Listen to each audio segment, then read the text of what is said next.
வணக்கம். வாழ்க வளமுடன், நலமே சூழ்க. சித்த மருத்துவம்ங்கிறது ஒரு மிகப்பெரிய கடல். அந்த கடலில் பல முத்துக்கள் உண்டு.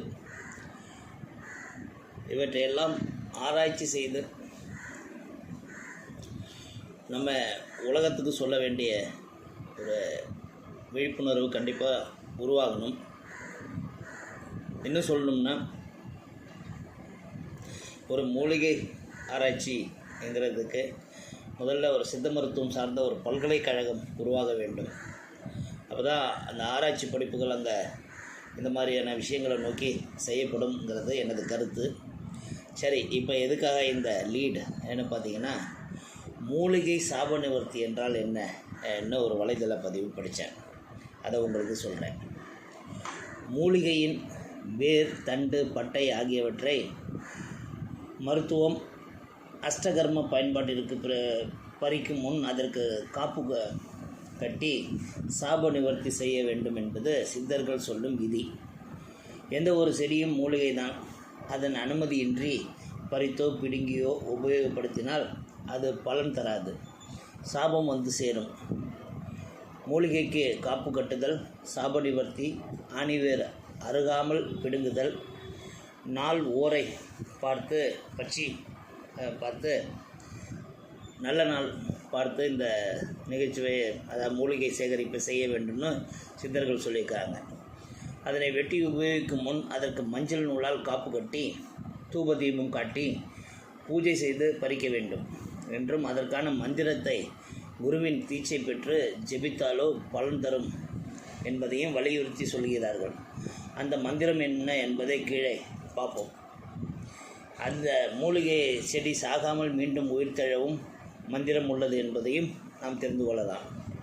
வெறுமனே தெரிந்து கொள்ள மட்டும் இதை படியுங்கள், பிரயோகம் எதுவும் செய்ய வேண்டாம்னு ஒரு காஷன் கொடுக்குறாங்க.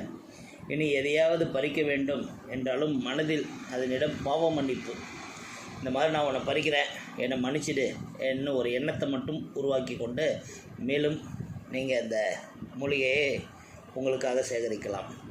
சித்தர்கள் உரைத்த காப்பு, பூஜை, நைவேத்தியம், மந்திர உரு இதையும் நம்மால் அவசரத்திற்கு செய்ய முடியாது. அதனால் ஒரு பாவ மன்னிப்பு கோரும் ஒரு மனோநிலையில் இருந்து அந்த மூலிகையை சேகரிப்பது சிறப்பு. இந்த மாதிரி மரம் செடி கொடிகளை இப்போ நம்ம பாண்டிச்சேரியில் உடனே பவர் ஷட் டவுன் இன்னும் பண்ணிவிட்டு ரோட்டில் இருக்கிற மரங்கள்லாம் கண்ணா பின்னான்னு வெட்டுவாங்க. நான் அது எலக்ட்ரிசிட்டிக்காக வெட்டுறது தப்புன்னு சொல்லலை. அந்த எலக்ட்ரிசிட்டி கேபிளில் படுதுங்கிறதுக்காக அந்த மரத்தை ஒரு உயிருங்கிறத மாதிரி பார்க்காம தேவையில்லாத அளவுக்கு வெட்டுவாங்க, கீழே பிடிச்சி வெட்டுவாங்க. முதல்ல அந்த இடத்துல மரம் நட்டுருக்கக்கூடாது. சரி, நட்டுட்டாங்க. இப்போ அந்த மரத்துக்கு எந்த அளவுக்கு முடியுமோ அந்த அளவுக்கு அதை சிதைக்காமல் செய்ய வேண்டுங்கிற அந்த உணர்வே இல்லாமல் கட் பண்ணி போட்டு போவாங்க. சரி, இதை பார்க்கும்போது இந்த மாதிரியான சித்தர்கள் சொன்ன சில விஷயங்கள்லாம் எவ்வளவு பாவம் நம்ம பண்ணுறோங்கிறது, எவ்வளோ நம்ம அறியாமல் செய்யும் பாவங்கள் எவ்வளோன்னு நம்ம கணக்கில் போட்டு பாருங்கள். சரி, மூலிகை சாப நிவர்த்தி மந்திரம்னா என்ன?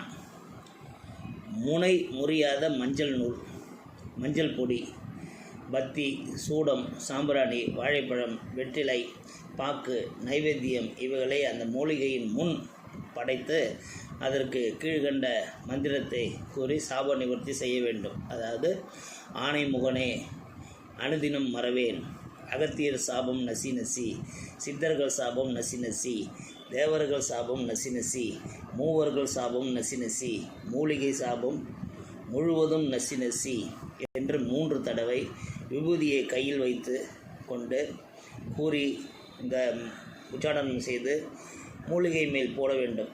சாப நிவர்த்தி பெறும். அதன் பிறகு மஞ்சள் நூலை செடியின் தண்டில் சுற்றி காப்பு கட்டி மூலிகையை அதன் வடதிசை வேரையும் பிடுங்க வேண்டும்.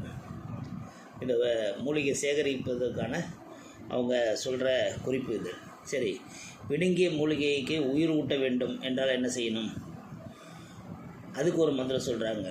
ஓம் மூலி, மகா மூலி, ஜீவ மூலி, உன் உயிர் உன் உடலில் நிலைத்து நிற்க சிவா என்று 3 தடவை மந்திரம் ஜெபித்து கொஞ்சம் விபூதியை அருகம்புல்லையும் மூலிகையின் மேல் போட மூலிகை உயிருடன் இருந்து பலன் கொடுக்கும். பிறகு மண்ணில் பாத்தியிலையோ அதை தள்ளி விட்டு நீர் விட்டு உயிர் கொடுக்கலாம்னு சொல்கிறாங்க. இந்த நம்ம சொல்கிற இந்த விஷயங்கள் எதில் இருக்குது என்ன பார்த்தோம்னா, சித்தர் நூல் ரகசியங்கள் என்கிற புத்தகம் கற்பகம் புத்தகாலயத்தில் பிரச்சுரம் பண்ணியிருக்கிற சித்தர் நூல் ரகசியங்கிற புத்தகத்தில் இருந்து இந்த பதிவு எடுத்து போட்டிருக்கிறாங்க.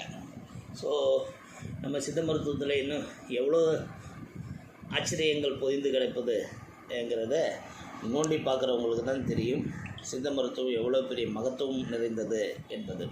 வாழ்க வளமுடன், நலமே சூழ்க.